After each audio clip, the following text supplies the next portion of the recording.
Guys नमस्कार सम्पूर्ण face साथीहरूलाई। आज म चाहिँ यस्तो शीतल शीतल मौसममा चाहिँ बसेर एउटा सानो भ्लगहरू तपाईँहरूमा हात ल्याएको छु। तपाईँले मेरो त भ्लगको त मुनि चाहिँ लाइक सब्सक्राइब गरिदिनु होला। चट्टसँगले चाहिँ झर्क नमानिकन छोटो समय निकालेर है।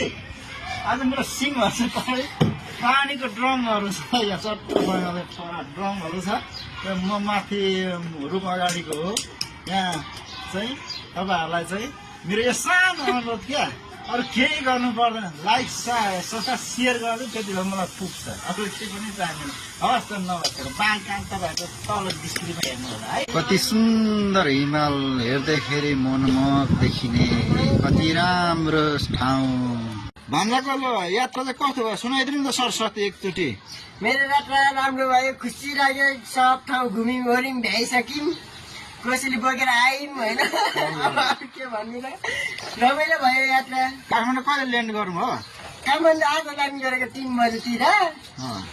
अब घुमघाम चाहिँ हिजोसम्म थियो अनि आज चाहिँ काठमाडौँ आइपुगेको। धन्यवाद हजुरलाई। हुन्छ, हस् त। के छ छोरेको खबर? ठिक छ? गुड। अरू के छ भन्नु न तिमीलाई? ठिक छ होइन? गुड भन्नु। चानु देखे नाचेर देखाइदेऊ त। कपाल देखाइदेऊ त, कट देखाइ त कट।